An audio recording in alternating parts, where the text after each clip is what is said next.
اهلا بيكم على قناتي على اليوتيوب. انا منى والنهارده جايه اكلمكم على مفضلاتي لسنه 2022 من سكين كير لهير كير لبودي كير لميك اب. فهاتوا كده حاجه تشربوها تكون دافيه في الجو ده، ويلا بينا نبدا الفيديو. انا عن نفسي طالما جبت من الحاجه 2 يبقى هي بالنسبه لي في مكانه لوحدها، فتعالوا اوريكم بالحاجات اللي انا جبتها مرتين. تعالوا اوريكم بقى خدعه سحريه دلوقتي. شايفين الكتكوت الصغير ده؟ حركه واحده مني ممكن يبقى كبير. ترى جماعه المنتج ده بجد انا بحبه جدا جدا جدا، وده من باولا تشويس اللي هو فيه 2% ساليسيليك اسيد. ده ليكويد اكسفوليت يعني سائل مقشر. بصراحه بحبه جدا، بيحسن من شكل المسام وان هو يخلي شكل الوش ناعم اكتر، مبقاش فيه بامبس كده، وكمان بيخلي الوش ناضر، وكمان بيحسن من امتصاص المنتجات لانه بيعمل تقشير خفيف. وكمان بيمنع انسداد المسام. فبالنسبه لي هو خطير. انا جبت منه ده الاول، وجبت كمان الصغير، وبعد كده قلت لا بقى اجيب الكبير. بصراحه اكتشاف السنه دي كان المايسلر ووتر بتاعه ستارفل. بصراحه حابه ان يبقى في حاجات سعرها حلو وحاجات سعرها شويه غاليه، حبيت انوع. فبصراحه المايسلر ووتر دي خطيره، بتشيل الميك اب وبتنضف حلو وبتخلي الوش نضيف. انا عن نفسي مش بحبها قوي الميك اب العيون، لان انا لو حطيت كميه كبيره على الكوتون باد وجت على عيني بحس انها شويه بتحرق عيني.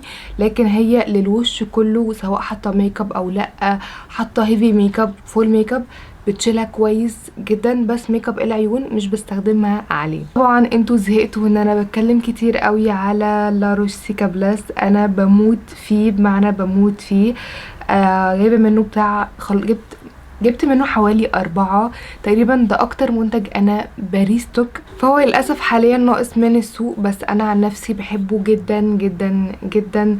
بيهدي الوش وبيدي تلطيف عميق جدا. استخداماته فعلا كتيره قوي، اذا كان للوش للجسم، اذا كان في اي احمرار، في التهاب بعد الشيفنج، بعد الليزر، كل حاجه هو بيعملها. انا بحس ان هو حاجه كده زي طفايه الحريق، فبحب جدا يكون موجوده على طول. بعد كده معانا السبوت تريتمنت ده من ذا انكي ليست التسانيك اسيد. ده بيتحط على الحبايه كنقطه كده، وبيسرع وبيسهل ان هي تروح. بيخليها كده تروح بسرعه وتنجز معانا ما تطولش، وفي نفس الوقت مش بتخليها تسيب اثر. فانا بحبه جدا، وبرده من الحاجات اللي انا ببقى مهتمه انها تكون موجوده في الروتين بتاعي. وبرده من الاختراعات المصريه اللي كانت موجوده هو جلامي لاب. ده الانتي رينكلز جل، بيدي هايدريشن حلو قوي، وتحسي ان انت وشك بلمب كده. وكمان في مشتق الفيتامين اي، وكمان في مكونات بتساعد على التفتيح، وكمان مكونات بتقلل من شكل الخطوط اللي في الجلد، وبتدي ترطيب عميق. لو حسيتوا ان انا ايديا دي غامقه شويه او صفرة في كنت بقشر رمان، وبجد محتاجه طريقه لتقشير الرمان من غير ما ايدينا تتبهدل. بليز هيلب. وكمان بعد كده الكلينزنج بالم معانا الكلين بالم. دي برضو حلوه جدا في الدبل كلينز، وحجمها كبير وبتملت بسهوله، وبتشيل الميك اب حلوه قوي، وحبيتها جدا. بتشخلي لان انا خلصت وحاطه فيها دبابيس بريسايكل وكده الحاجات.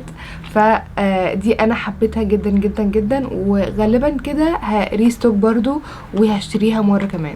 والغسول اللي انا بحبه وللاسف هو خلصان ومش عارفه الاقيه وحزنان عليه، لان انا كنت محتاجاه في الشتا جدا، وهو بايدرما سنسيبيو جل. حاجه كده بتنضف حلو قوي، وكمان مش بتحسي ان هو بينشف الجلد خالص. مناسب جدا للبشره الحساسه. فهو حلو جدا اللي يلاقيه. وغالبا لو انتوا بره مصر دوروا عليه وجيبوه، لان فعلا هيعجبكم.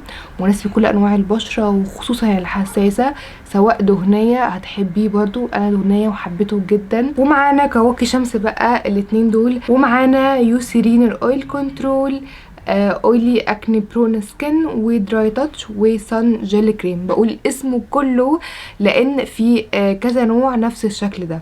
جماعه خطير. انا دي جبتها من بره مصر وكان سعرها غالي شويه، لان طبعا لما بتيجي مخصوص بيبقى سعرها غالي، وكنت بخاف استخدمه كتير عشان ما يخلص. بس الحمد لله لقيت نيوسيرين بدأت تكون رسميا في مصر، فلو لقيتوه هاتوه. وكمان الناس اللي بره مصر دوروا عليه وهاتوه. البشره الدهنيه مرض الحبوب، مش عايزه حاجه تحسي ان انت حاطه واقي شمس على وشك، مش عايزه اي طبقه على وشك، مش عايزه دهننه على وشك، ف هاتيه وهيعجبك جدا. وكمان كري ابلاي برضو بحب جدا السيرافي سان ستيك ده. واحنا كده خلصنا اطول فقره وهي السكين كير. هندخل بقى في بعد كده الهير والبادي كير. انا مش بجرب حاجات كتير في البادي والهير كير لان انا بصراحه بيكي قوي في الموضوع ده ومش بحب ان اجرب حاجات كتير. فتعالوا اوريكم الحاجات اللي انا فعلا حبيتها للبادي والهير كير. واكتر لاين حبيته للشعر هو كلاري. كلاري براند مصريه يا جماعه، بس محدش جرب الهير ماسك ده وحاسس ان هو مش حلو. ترتيبه خطير، بيخلي الشعر فلافي كده وناعم ومش ملزق. فبجد انا حبيته بشكل مش طبيعي. تقريبا دي تالت علبة اجيبها. وكمان كسيرم الشعر من كلاري، انا بحب ان انا سيرم احطه كل يوم، فحاجة انفع احطها وانا مثلا شعري مندي وانا شعري ناشف بس ما يلزقوش، وده بيعمل كده. وبعد كده دول من ديركوس، دول الهير لاين بتاع فيشي. جماعة ده احلى شامبو قشرة استخدمته في حياتي خصوصا في الشتاء. وطبعا اشهر هير سبراي موجود ان هو بيقلل التساقط وبيزود نمو الشعر وبيدي كثافة حلوة للشعر، فده انا بحبه جدا جدا جدا جدا جدا. والديودرنت من ستارفيل دي انا بحبها جدا، تقريبا بستخدمها بقالي 3 سنين، فانا مش عارفاها في 22 بس مكمله معايا لان هم عاملين كنت اقول فليفر هم عاملين سنت كتيره قوي السنه دي، فانا جربت منهم وحبيت قوي اللي هي الروائح العربيه اللي هو اللي غطاها بني. هو كل سنت ليه لون غطا، فالبني حبيتها قوي. المرطب بتاع الجسم، انا عايزه مرطب اوزعه بسرعه يمتص بسرعه يرطب حلو.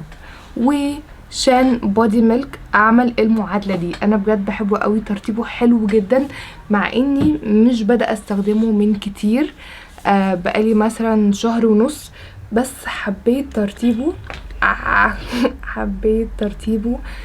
ده كمية منه كمان حجمه كبير، دي حاجة مهمة جدا، حاطة كمية كبيرة. بصوا بيتوزع ازاي وترتيبه خطير يا جماعة. انا بحب يعني ايه افضل اعمل كده بقى واحس ان انا فعلا جلدي بيشرب، انا فعلا بحس الاحساس ده. وكمان في سيرامايز مكونات حلوه قوي. قلت لكم ان احنا مش هنطول في الهير والبادي كير، تعالوا بقى ننتقل لاخر حاجه وهي الميك اب. وهنبدا بالبيز، واكتر حاجه انا بجد بحبها وشايفه ان انا ممكن استخدمها اغلب الوقت هو الفاونديشن سيرم او التنتد سيرم.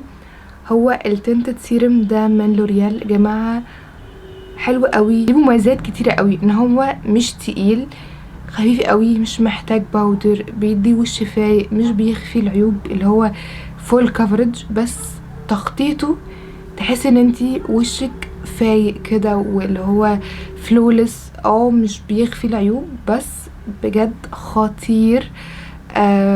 ومش بيحتاج باودر وبيتوزع عادي بالايد وبيدي هايدريشن حلوه لان هو فيها هيالورونيك اسيد. واللي معايا شيد 0.5 ل 2، وهو رينجات كده، ما عندهمش تقريبا شيدز كتيره لان هو بيبلند مع درجه الوش عادي. مش موجود للاسف رسميا في لوريال مصر، وبليز هاتوه، بليز لو انتوا سامعيني هاتوه، فلو انتوا بره مصر هاتوه يا جماعه، خطير. وبعد كده الفاونديشن بتاع فينتي بيوتي، هو فينتي بيوتي برو فلتر هايدريتنج لونج وير فاونديشن، اوكي، والشيد 170. اول حاجه ليه انا بحبه، انا مش بحب الشكل اللي هو المط اللي هو خلاص انا حاطه بوهي على وشي، انا بحب الحاجات دي هايدريشن مع اني بشرتي اويلي دهنيه، بس بحب الحاجه اللي فيها هيدريشن. تغطيته حلوه كويسه، تعتبر ميديوم تو هاي، وفي نفس الوقت مش بيبان ان انتي حط حاجه تقيله على وشك، ومش بتحسي ان انتي حط حاجه تقيله على وشك. بحبه احطه في المناسبات، لان انا في العادي مش بحط فونديشن اصلا. بعد كده الحاجه اللي انا لو مش هحط اي حاجه بس عايزه احط حاجه واحده بس، هيكون التنت بتاع بنفيت جوجو تنت. انا عندي كذا شيد من التنت بتاع بنفيت، اللي هو الاحمر، واللي هو على اورنج، واللي هو الوتري. بس ده في حتة تانية. الجوجو تنت ده لونه بينك، بيندمج حلو قوي، بيبان هو اصلا يعني ده لون الجلد. بيتي بينك كده حلو قوي، يعني بحس ان هو بيرجع الحياه للوش. يعني عايزه بقى اعرفكم على الفيفوريت بالنسبه لي في الليكويد بلاشر والكريمي بلاشر. انا عن نفسي، وغالبا انتوا هتخمنوا ان انا بموت في رير بيوتي ليكويد بلاشر بتاعتهم، بحبها قوي. ماي فيفوريت ليكويد بلاش، يعني انا بجد بحبهم قوي. وعارفه ان لو انتوا في مصر دلوقتي وعايزين تجيبوهم هيبقى باسعار خزعبليه، وده مش منطقيه بالمره. جبتهم من فتره طويله كان سعرهم الى حد ما بالنسبه لي مقبول، لكن دلوقتي اللي جرب جرب خلاص. وبعد كده مفضلاتي في الكريمي بلاش. وطبعا انا بجد وقعي ما اقول ان انا بموت في الفنتي بيوتي بلاش كريمي يا جماعه، بحبهم. والشيد دي بالذات انا بموت عليها، هي شويه على موف، لما بتندمج بتدي ورم بينك كده، بتبقى بالنسبه لي خطيره. وده شويه بني محمر، فبحبهم قوي قوي. واللوز باودر بتاعت فيت مي برضو كانت حلوه جدا وابهرتني، تعتبر دوب حلوه قوي للوز باودر بتاعت هدى بيوتي. عايزه اوريكم البرونزر بتاع ريفولوشن جماعه، خطير. وكمان براند ريفولوشن عندها حاجات حلوه قوي ودوبس لحاجات هاي اند حلوه قوي. هي اسعارها مش اللي هي رخيصه، بس في نفس الوقت تديكوا نتائج وحاجات حلوه قوي لبراندات فعلا غاليه قوي. انا بحب جدا البرونزر بتاعهم. تحسي ان انتي حد رمى طين على وشك، مش بيعمل كده. ممكن اوريكم هو لونه عامل ازاي. بحس ان هو بجد لونه حلو قوي يا جماعه. انا البالت دي انا انبهرت بيها. انا مش من الناس اللي بيجيب مليون بالت اي شادو، لان انا مش بحطه كتير، بس دي انا انبهرت بيها. الاي شادو كريمي مش باودر، يعني اتس مور ان هو كريمي ولونه حلو قوي. وكمان هي تعتبر نفس الوان بالت هدى بيوتي، وسعرها برضو بالنسبه للموضوع لذيذ. دي الوانها جماعه خطيره. كمان عايزه اوريكم كذا حاجه، هعمل لكم سواتش لكذا حاجه، بس الكريمي بتاعتها مش طبيعيه. وده نفس الشيد اللي موجود في هدى بيوتي. بنعمل له ميكس كده تمام، وحبيبات فيه جليتر مع الجل. بصوا بيعمل ايه جماعه، خطير يعني، شايفين؟ وزي ما قلت لكم كريمي الشيمري بتاعتهم كريمي. كل مره بستخدم الليب لاينر ده في فيديو بتسال على الشيت بتاعته. الليب لاينر ده من فلورمار رقمه 203، ده شبه جدا الليب لاينر بتاع شارلوت تيلبري اللي هو بيلو توك ميديوم، نفس اللون يعتبر. وانا كمنى بموت بمعنى كلمه على ارواج ماك، بحبهم قوي. فنقيت لكم اكتر لونين، فده هيكون افضل بينك انا بحبه، لان هو مش البينك الفاقع، لونه دافي كده، وبصراحة بحبه جدا. وبعد كده بحجم الترافل سايز، وهو شيد موكا بني بينك، بس بني اكتر. خطيرة يا جماعة، شكلها حلو قوي. عامل ازاي؟ وبس كده خلصنا. ولو انتوا وصلتوا لحد هنا فاشكركم من كل قلبي ان انتوا استحملتوا كل الرغي ده. وكمان عايزه تقولي استفدتوا ايه او حطوا ايه في دماغكم عشان تجربوه. وبس كده، يا رب تكونوا كويسين وسنه سعيده علينا كلنا يا رب.